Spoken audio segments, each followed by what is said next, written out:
Morning friends, my name is Dr. Naved Ajbar and I am here to take an online class on cell. So cell as we know हम 10th standard से शुरू से ही sales के बारे में पढ़ रहे हैं और ये बहुत इम्पोर्टेंट एक टॉपिक है, इनिशियल टॉपिक है और 10th क्लास से लेके आप ग्रेजुएशन में जाएं, पोस्ट ग्रेजुएशन में जाएं, आपके सेल्स से रिलेटेड जो कॉन्सेप्ट हैं वो क्लियर होने चाहिए। तो आज हम सेल से स्टार्ट करते हैं। जैसे कि हमें मालूम है cell is the basic structural and functional and biological unit of all living organism. All multicellular organisms are made up of cell. Cell often called the building blocks of the life. And cell contains cytoplasm enclosed with the cell membrane or cell wall, and can also contain biomolecules such as proteins, lipids, carbohydrates, nucleic acid, etc. So first cell discovered by Robert Hooke in 1665। सबसे पहले cell को discover किया Robert Hooke ने 1665 और cell जो कि एक Latin word से बना है जिसका सेल्यूलर, जिसका मतलब है स्मॉल कंपोनेंट। तो सबसे पहले रॉबर्ट हुक ने इसको 1665 में डिस्कवर किया और इन्होंने अपनी ये जो डिस्कवरी है, अपनी एक फेमस इनकी बहुत बुक है माइक्रोग्राफिया, इन्होंने अपनी बुक में इसके बारे में दिया। इसके रॉबर्ट हुक के 1665 में इनकी डिस्कवरी के बाद एक और फेमस साइंटिस्ट आए, Antonie van Leeuwenhoek. Antonie van Leeuwenhoek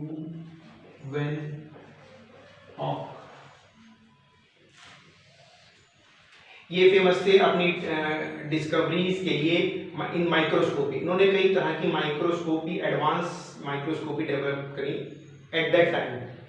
और 1682 और 83 में इन्होंने फर्स्ट जो है लिविंग सेल ऑब्जर्व किया अंडर हिज माइक्रोस्कोपी और उसे नाम दिया इन्होंने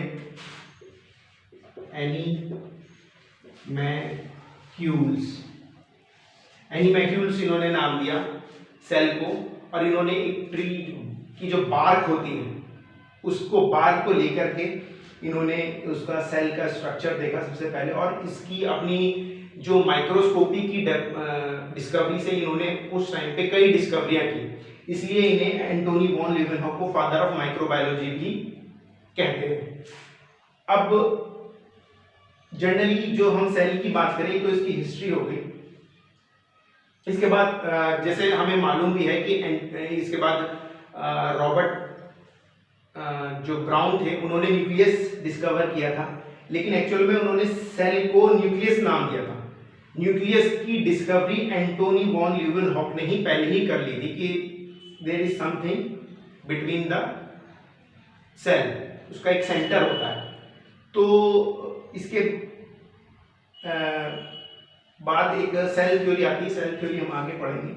पहले जनरली सेल को देखें। सेल जनरली दो टाइप्स के होते हैं, एक तो यूकैरियोटिक सेल और एक प्रोकैरियोटिक सेल।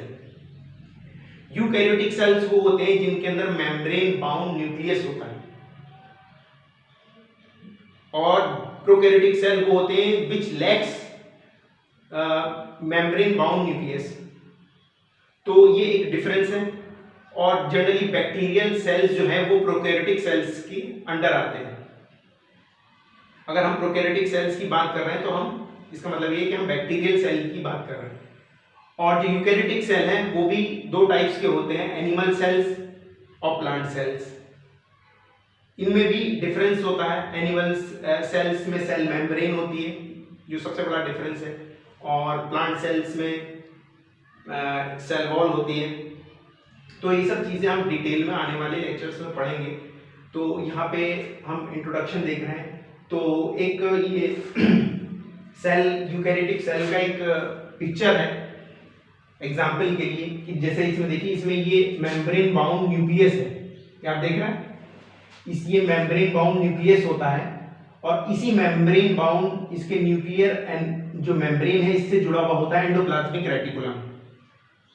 एंडोप्लाज्मिक रेटिकुलम दो तरह के होते हैं, एक तो रफ एंडोप्लाज्मिक रेटिकुलम, एक स्मूथ एंडोप्लाज्मिक रेटिकुलम। जिन एंडोप्लाज्मिक, ये आप डॉट देख रहे हैं गोल गोल स्ट्रक्चर, ये है राइबोसोम्स। जिन एंडोप्लाज्मिक रेटिकुलम से राइबोसोम अटैच रहते हैं इनको बोलते हैं रफ एंडोप्लाज्मिक रेटिकुलम, और जिन पे कोई राइबोसोम अटैच नहीं होता उन्हें स्मूथ एंडोप्लाज्मिक रेटिकुलम बोलते हैं। एक और मेम्ब्रेन बाउंड ऑर्गन है mitochondria. Mitochondria, endoplasmic reticulum, Golgi bodies, इनके सबके अलग अलग फंक्शंस हैं जो हम आने वाले लेक्चर्स में डिटेल में पढ़ेंगे। और ये सब एक सेल मेम्ब्रेन के अंदर बाउंड रहते हैं और इसके सेल मेम्ब्रेन के अंदर जो लिक्विड होता है उसको हम साइटोप्लाज्म बोलते हैं। लाइसोसोम्स होते हैं, ये न्यूक्लियोलस है और ये एक बेसिक यूकैरियोटिक सेल का स्ट्रक्चर है।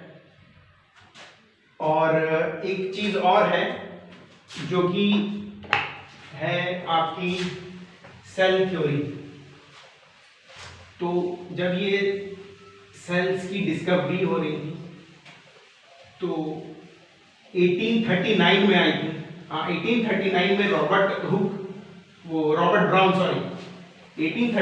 रॉबर्ट ब्राउन ने न्यूक्लियस की डिस्कवरी करी।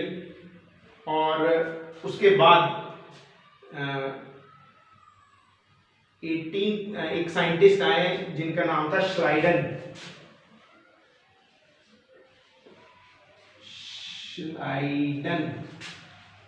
And Shawn. श्लाइडन एक जर्मन बॉटनिस्ट थे और शॉन एक ब्रिटिश जूलॉजिस्ट थे। इन्होंने मिलकर एक सेल थ्योरी दी।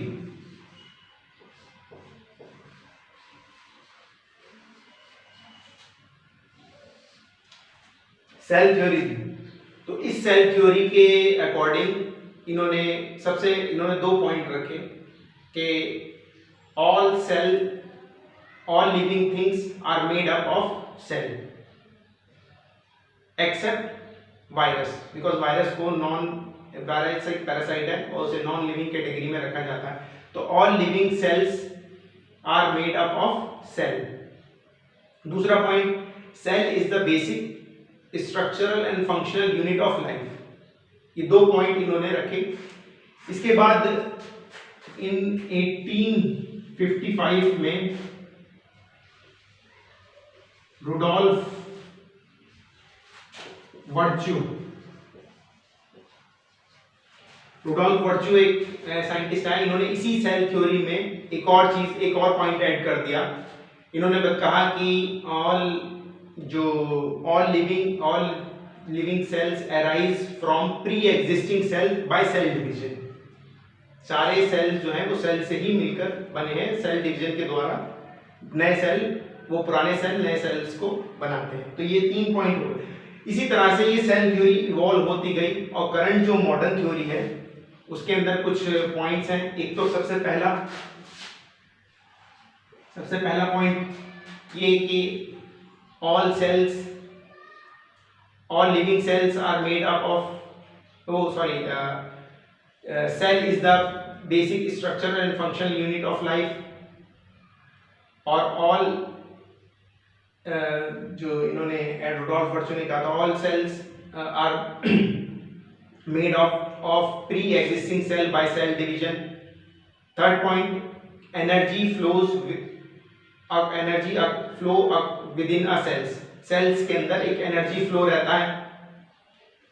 चौथा पॉइंट ये कि cells contain hereditary information which pass from cell to cell, from generation to generation. Cells के अंदर एक हेरिडिटरी इंफॉर्मेशन होता है डीएनए के फॉर्म में, जो कि सेल टू सेल्स पास होता है। और लास्ट पॉइंट ये कि all cells have same biochemical composition, सारे सेल्स की बायोकेमिकल कंपोजिशन सेम होती है।